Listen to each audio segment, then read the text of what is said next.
Hey everyone, Onita here. Welcome to my October wrap up, and all I have to say about this wrap up is when in a reading slump, read horror books. I read a total of 7 books this month, and the page number or the page count was 1,697 pages. I'm back into reading, back into the swing of things. I did not reach my target of 12 books in the month. I feel like I could have, but hey, that's okay. I didn't get to it because the books I read were very, very good. I had so many 4 stars, 1 5-star and 1 3-star. I'm very glad I read this first book, which is Nothing But Blackened Teeth by Cassandra Core. I'm really glad I read that book first because it was my lowest rated book on my TBR. I gave it 3 stars. I liked it though. I did like it. If you don't know what this is about, it is about a group of friends who go to their friend's wedding in Japan, and the wedding takes place in a haunted mansion. The characters were absolutely toxic to one another. Oh my gosh, it was mentioned that the characters had known each other for so long and they had such a good friendship. Not with that level of toxicity. They fell flat for me a little bit. And where was the connection that they said that they had? I did not get that. And I also wanted more tension with their toxicity to one another. I wanted to know, like, oh my god, who's gonna do what? Who's gonna do what? Because it kind of had that feeling like who was going to murder who kind of thing. Then they come across this really creepy and supernatural entity with nothing but blackened teeth. Like, there's no defining features of this face except for blackened teeth. And I really liked the reveal. The reveal was quite unique. I liked it, and it kind of felt like a horror movie to me, some aspects of it. I really liked the background of the haunted mansion and the history of it and why it is so haunted. I thought it was absolutely fascinating to read about. And I'm not very well versed in Japanese folklore and mythology, but it does kind of seem like there were some creatures within the folklore and the mythology of Japan. I'm not entirely sure, but it just kind of seems that way. I then read Comfort Me With Apples by Catherine M. Valente, and oh, okay, I'll get to the plot first before I go holy crap over it. This was a very quick novella as well, and I read it in one evening, and I gave it 4 stars. It follows Sophia and her seemingly perfect life. She has a perfect husband, a perfect life like I just said, a perfect neighborhood, a perfect home. But then her husband and her neighbors start acting quite weird, and they don't look at her properly, they don't really talk to her properly. This weird stuff starts to happen. Oh my gosh, I had so many plot twists, like twists, turns, and theories about this book. I did not know where it was going to go until it clicked. Towards the end of, yeah, I'd say around like the 3/4 mark, it started to click in for me, and I was like, holy cow. Oh my god, I'm just gonna read to you a blurb that someone had said. I think like the blurb is on the cover or something like that. I'll just read to you what it says. It is a clever reworking of a famous story, reframing all that came before it. Oh yes. Oh yes it is. It very, very much is. I feel like if you don't know what the story is, you may be a little bit confused as to what it is. I feel like it might, I don't want to say target audience for a specific group of people, because if you're a horror fan, I think you would really like it.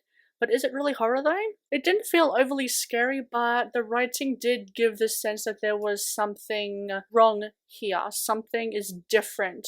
And I liked it. Oh my gosh. And the story made me realize that there are things that I don't know about this story. There are things I were taught that, I don't want to say not completely right, it's just that there were other aspects of the story that I was not taught. I was only taught a specific aspect about it, and pretty much nothing else. If you know what I'm talking about, okay, we can have a little bit of a chat with that. This next book I'm going to be talking about is definitely going to be making my best books of 2022 list, and that is Night Film by Marisha Pessl. I gave this book 5 stars, loved it, blew my mind. Multimedia formatting, which I loved because there was some really long ass chapters, and I thought, oh my gosh, am I going to have to read all of that? Until I flicked through the pages and I realized, oh, it's multimedia formatting. Yay, I can read this quickly, easily. This book follows Scott McGrath. He is an investigative journalist who is investigating the mysterious death of Ashley Cordova. Ashley Cordova is a daughter of this very famous reclusive cult horror film director, Stanislas Cordova. I'm just going to call him Stan, okay, because I think I'm pronouncing that name wrong. But Stan Cordova. Scott McGrath then stumbles upon some strangers who want to help him with the investigation into Ashley Cordova's death. So he says, okay, well, I don't want to because I'm a bit of a lone wolf with my investigative journaling, but hey, you've basically pushed yourselves into this investigation, why not? Scott McGrath has investigated into the Cordova family before, and he nearly lost everything. The second time he's investigating this family, he could lose more. Oh my god, I gave this book 5 stars.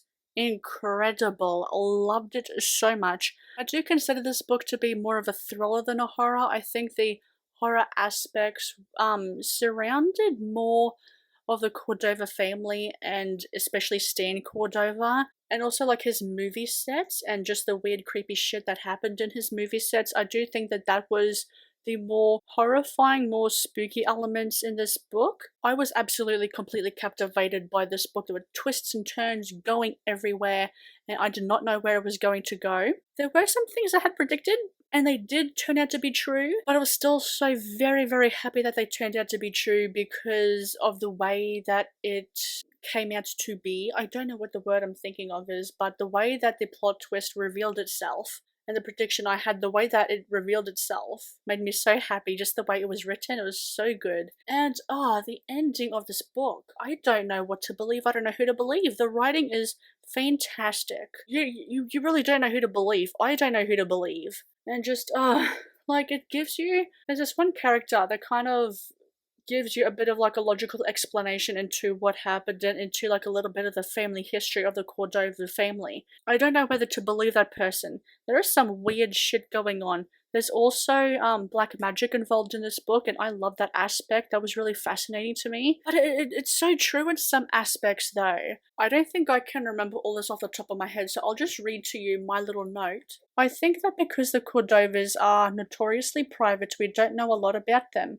And when we learn something about the Cordova family, it doesn't feel right with what we want to be true about the characters and what we think we know about the characters. Now, that aspect of alone of like not knowing who to believe was just fantastic. It was very well done. The ending, don't leave me hanging, but also don't write a sequel, please. Please don't write a sequel. Very ambiguous, open-ended ending. But am I happy with how it ended? Yeah, kind of. It goes in hand with what I had said before about there's a logical explanation into the family, but yet do we believe that with knowing how real everything else felt? Just, I could go on and on about this book, so I'm going to shut my mouth for a minute about this book. Just know I loved it, okay? It's fantastic. Now I'm going to talk to you about the next book now. Mexican Gothic by Silvia Moreno Garcia. This is my first time reading a gothic horror book, and I really absolutely enjoyed it.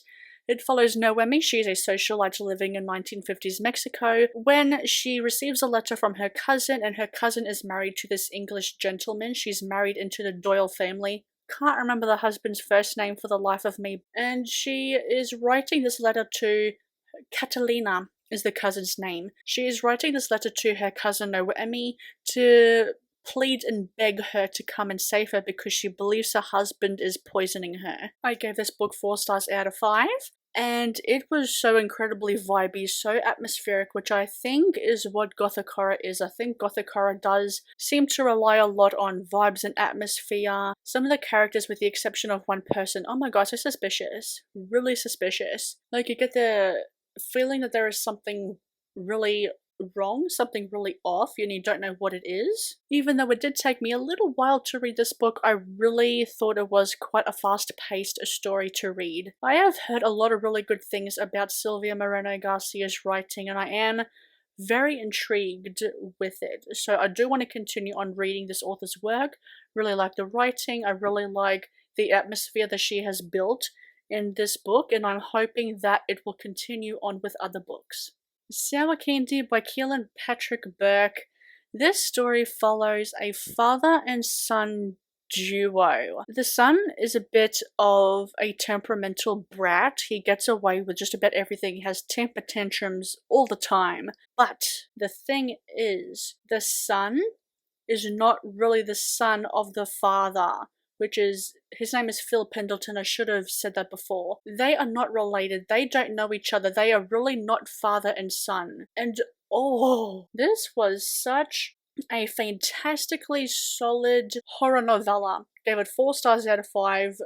Written really good, really solid writing. I don't know too much to say because it is what it is. And I love the ending. Love the ending so much. There is no happy ending, but I loved it. The Year of the Witching by Alexis Henderson. It is the first book in the Bethel series, I'm going to say, or probably duology, I don't know.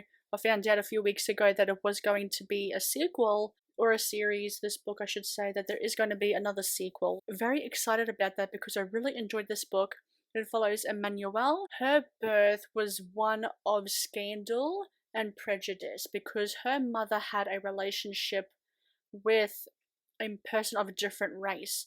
She is frowned upon. Her family that she has left is frowned upon as well because her mother's decisions have really badly affected her other family, or her family I should say. Emmanuelle stumbles upon the Dark Woods, which is a very dark, mysterious, creepy forest that surrounds Bethel. She has, like, something happens, so there was an event that happened. She runs into the Dark Woods where she meets mysterious witchy figures. There's like a whole back history and story with that as well. And the witches give her her mother's journal. And with that, Emmanuelle learns that the place Bethel is not what she seems. It is full of corruption, greedy men wanting power. It's so witchy. Loved it, gave it 4 stars. The only reason I didn't give it 5 stars is because it did kind of feel like some aspects of it did feel a little bit similar. There was nothing extra, I guess you could say, to it, but I loved it for what it was. Incredibly atmospheric, it was vibey. There was some violence and gore. There are content warnings for this book. There is animal death, sexual abuse, and domestic abuse as well. So there's probably more. I can't think off the top of my head, but those are the ones that I can think of, so just be a little bit cautious. It's not graphic at all, except for maybe like the animal slaughter and the animal death, but the domestic violence and the sexual assault weren't as graphic as other media I have consumed in the past, but still just err on the side of caution when reading this book. Very, very curious and also a little bit excited about reading the sequel because I need to know what's going to happen. I feel like it's going to be ramped up even more, and I'm excited for it.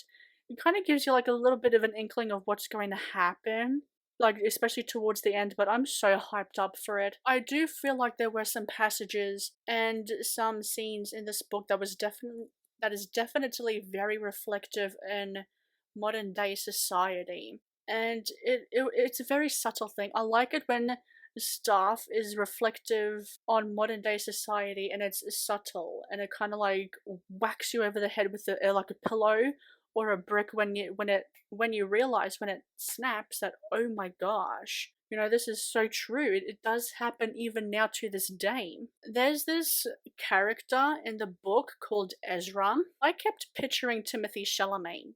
Don't ask me why, I just did. I had said in a reading vlog that this book feels like it would give off The Witch vibes. You know that horror movie The Witch? I watched that movie last night and I loved it. I love that movie. It is fantastic. It is witchy excellence.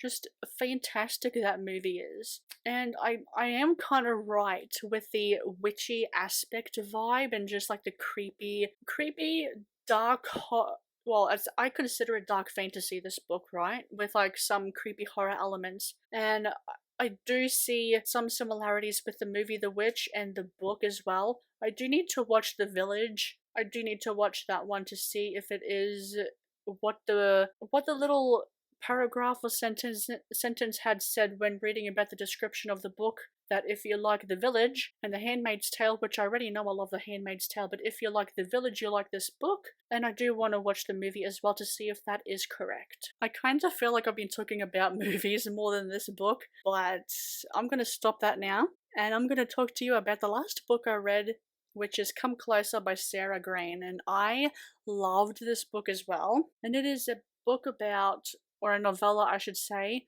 about a demon possessing a human body. And it was so good, gave it 4 stars out of 5. It was just really fantastic. I feel like the first half, like the first portion of this book was a little slow, kind of dragged out a little bit. It is a little bit repetitive in that sense, but I think it needed to be. It starts off with a bang, right? It starts off with this character doing something that she never would have done ever in her life, which is sending her boss an inappropriate memo for her firm. She had like this report written out. She writes a good note. She writes a note on it saying, hey, this is it, let me know what you think. But then he comes back and says, what the fuck did you write?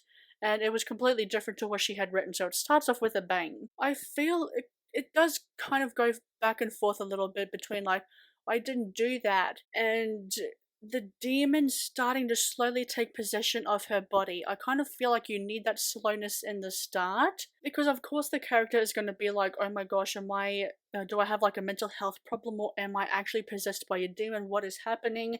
It does go back and forth between denial and something is wrong. And it also talks about isolation and how isolating it can be when you are being possessed by a demon. And I really like that aspect. I don't think I've never ever heard talk about that before, because whenever there's like a horror movie, I watched a lot of horror movies where people are possessed by demons, and I feel like a lot of those books there are still people supporting them. There's like these people in this book get driven away from this character. I think her name is Amanda.